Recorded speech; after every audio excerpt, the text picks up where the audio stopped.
Hey guys, Bobby Rio here with Rob Judge, and today what we're going to talk about is essentially why girls go cold, why they lose interest, and why guys struggle to keep that strong attraction alive with a girl they really like. And this happens to nice guys a lot, where they start dating a girl, and initially it's like, bam, chemistry, they're everything in common, they're having these great dates, and then like a month goes by and you start getting that feeling in the pit of your stomach that something's just different. And little by little, it starts with her taking longer to text you back, it turns into her kind of not being as available to hang out, and next thing you know, she's giving you the, I just don't have time for a relationship right now, or I don't see you in that sort of way. And you're sitting there going, what the hell just happened? So what we're going to talk about in this video is what actually happened and why she got bored and why she lost interest. And it all starts with the word certainty. Because in a relationship, the tension and uncertainty is what creates the butterflies, right? Mm-hmm. And the more tension and the more uncertainty there is, the more butterflies she has, the more she's thinking about you when you're not around, which is, Rob and I have often said, that's what leads to her falling in love with you, becoming obsessed with you, and chasing you. But everything guys tend to do in the beginning is to relieve that uncertainty. They want to make her as certain as possible, and it backfires immediately. So the first way guys tend to do this, right, is they either make promises, they reveal their hand, or they set up future expectations way too soon in a relationship.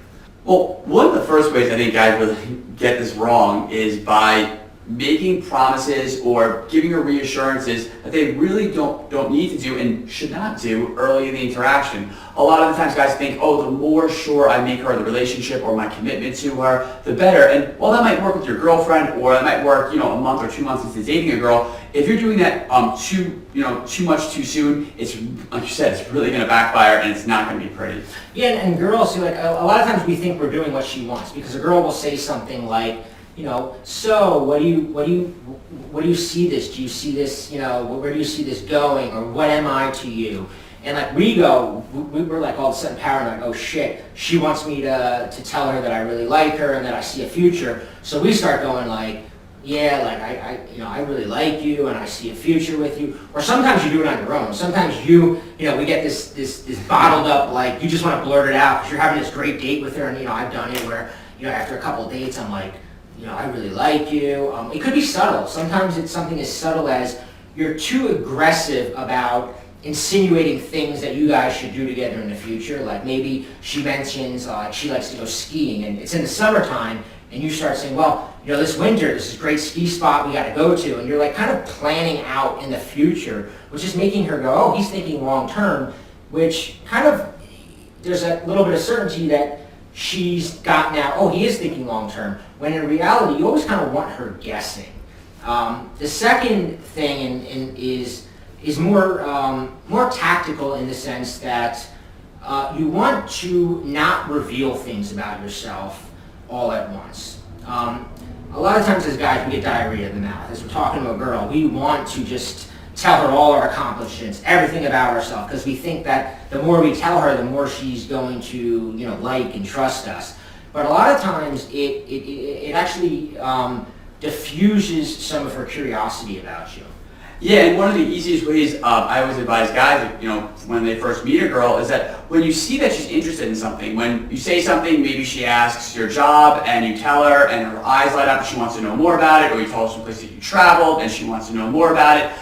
We're not necessarily saying you can never tell her or to withhold that information from her, but you should kind of see that information, see her interest, see her curiosity as now you sort of have like a little piece of cheese to dangle, or a carrot to dangle in front of her to get her to work a little bit and to chase a little bit. And just really quickly, an example that I always like to give guys or students when they're asking me, how to get a date is, once you hit one of those high points, and I'll just give a quick example so you know exactly what I'm talking about. when I was in my early 20s, I was working as a freelance writer, and a lot of the times when I tell girls that I'm a writer, their eyes would light up, and it's not me here every day. They would say, "Oh wow, what do you write for?" Or "Have I ever read anything you've written?" Or stuff like that. A lot of times, especially when I was in New York, that was something that would be interesting to girls, and a lot of guys would think, "Oh wow, she's interested now. I should just tell her everything about it. Tell her about the magazines and about all this different stuff." And I did that for a while, and it didn't go anywhere. And then I realized the best response to that, and now I use this response all the time. Whenever I see those eyes light up and I see that interest level in something I said, is I would just respond, we can talk about that now, but to be honest with you, that's a topic best discussed over a round of drinks, or that's best discussed over a glass of wine in my favorite wine bar, whatever. You could kind of take, make that your own, or give it your own take. Your own take on the line, but the idea is that you want to sort of tease her, and you want to use that curiosity and that excitement for what you do, rather than just tell her. You want to use it as something that's going to get a future date, to get her out, to get her thinking about you and excited to see you again. Yeah, I mean, think about how much more powerful it is, right? If you've been dating a girl for 3-4 weeks, right, and a month into the relationship, you casually mention that, oh, you spent 2 months in China, when you were in your 20s, as opposed to having told her that right away. Now she's like, well, what else don't I know? You were in China for 2 months, and then, a few weeks later, she finds out that you were, an extra in a movie, or whatever, whatever interesting things that are in your life, the more, you're kind of leaving these breadcrumbs where she's always wondering what's coming next. And that's a big part of it, is what's coming next. The last thing you want is to be the movie where she already knows the ending. She knows what's going to happen. And that's a big mistake nice guys make, is they are the book that the ending is written, within 3 minutes in the book, she knows what's going to happen with the nice guy. Another mistake guys make, and another reason girls get bored, is because guys tend to want to alleviate her insecurity about you being with other women. And I'll give you an example. So an example is, and this actually happened to me the other day, my friend was at my house for a party, and as he's leaving, a girl that he had just been dating for a few weeks texted him, "So are there any cute girls at the party?" And, a lot of times as a guy, we want to alleviate that, insecurity in the girl. You want to say, "Oh no, there's nobody here," or "There are, but I didn't talk to any of them." Sometimes it's more advanced. Some of the girls will be direct, and she'll be like, "So are you still seeing anybody since we started dating?" And the nice guy is immediately going to go, no. Where, a much better answer, my standard answer was, "Yeah, but you're my favorite," or you can do the other way, you can exaggerate your no, or you're like, "No, I would never, ever, ever date anybody else." So you're just saying it in a way that, it could go one way or the other. She doesn't know, maybe even if you're not dating somebody else, you're still giving her the impression that maybe you are, maybe you aren't, instead of giving her the certainty that you're not. Yeah, I mean, essentially, you're just really being playful with it. Again, Bobby's not saying to do this with, say, if you're in a real fight with your girlfriend, or you're in a committed relationship, but a lot of the times, guys, in their heads, they're in a committed relationship. If you've been seeing a girl, if you've been on 3 or 4 dates with a girl, you're not in a committed relationship. So answering that question "Oh, absolutely not, oh," and acting like you're the celibate monk because, you went out and had pizza and a couple beers with some girl off Tinder, it's just not really a pro move. You definitely want to keep her guessing, keep those wheels turning in her head, and let her be intrigued. Let be a little mysterious, be a little aloof, because that's going to really stoke her attraction for you. Yeah, a pro tip, right? So my friend who was at my house for a barbecue, right? The good move in that thing is to turn your phone off. So if she's texting you, you don't even respond, because then she's wondering, "Oh, he's at this barbecue, who's there, what's going on?" Whereas if you start responding, she knows okay, I can have his attention. Even though he's at this party, he's still spending time replying to all my messages. Turn it off and hit her up when you get back, or even better, hit her up in the next morning. Let her have that overnight anxiety, and that anxiety is a good thing. So the next thing that is kind of a fun thing to do that kind of prevents women from getting bored is making fun of chumps, right? And it could be a friend of yours, it could be a chump from a movie. In some way or another, you're essentially saying, "I'm not like that guy." Maybe it could be a guy, and his girlfriend treats him really bad, and you just make a comment like, I don't know why he doesn't just find another girl. And you're essentially letting her know that you have an abundance mentality, that you're the kind of guy that if things aren't going well, you'll just find another girl.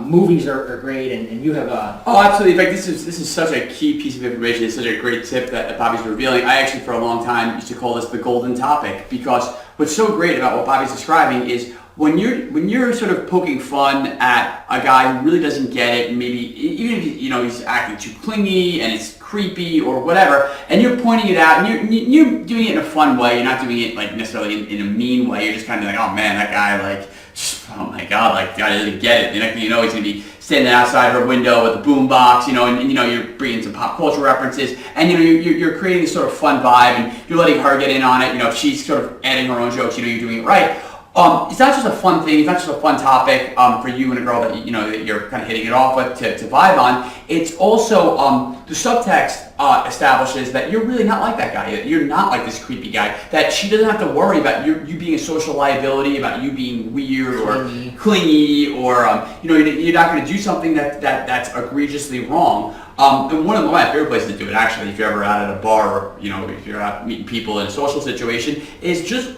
look around. Like if you're talking to a girl that you just met, or a girl from the office, or a girl that you're interested in, even a girl you're on a date with, take her out to do some people watching together, and it creates this really nice conspiracy of it's you and her, sort of like it's a you and her vibe, where you're looking at different behaviors that guys do, and if you walk to your typical bar or nightclub, or even just even a Starbucks. Guys that are doing it wrong are in great abundance, so it's not going to be hard to find one of these guys and just be like, oh my God, look at this guy. He's leaning in. He's got doing the whole. And it's so easy because the girl will always go, oh, that's so sweet. I would love that. Especially in a movie. And you go, and my favorite line is, you would totally put that guy in the friend zone. You say it's sweet, but that guy would be friend zoned faster than you can say the word friend zone. And she'll always be like, oh, you're right. And the subtext is you're on the level, you know what's up, you're not like that guy. And you're saying it without saying it. And that is really key. A lot of this is saying it without saying it, because you don't want to, the thing is you can't say, I'm still dating other girls, because then you're like, you're trying hard, you're an asshole, you're damaging. Everything is left unsaid. And Rob and I have a video below where we're going to walk you through something called the Scrambler. And the whole idea of the Scrambler is that there's 4 things that women are conditioned to chase. We just talked about one of them, which is uncertainty. Women are addicted to this feeling of not knowing what's going on, this uncertainty of where do I stand. And you may be like that with a girl, and part of the reason that we all, at some point or another, get obsessed with a girl is because of that uncertainty. Well, that's just one of them. In the video, we're going to reveal 3 more of the things that women are just programmed to chase. They're sort of hardwired to chase it. And we're also going to talk about the Scrambler, which is a little sneaky, but it's really, really effective because it sneaks into a girl's mind and gets her obsessed with thinking about you. And as Rob and I always say, if you can get a girl thinking about you when you're not around, you can make her fall in love with you. So click the link below, learn the Scrambler, and do us one favor. Use it ethically. It's very powerful. Don't just run around using on any girl you have a crush on, because she's going to get a little clingy. A little bit, yeah. I mean, I got some stories get very clingy. So yeah, definitely make sure you're using it wisely. Yep. So check it out. Let us know what you think.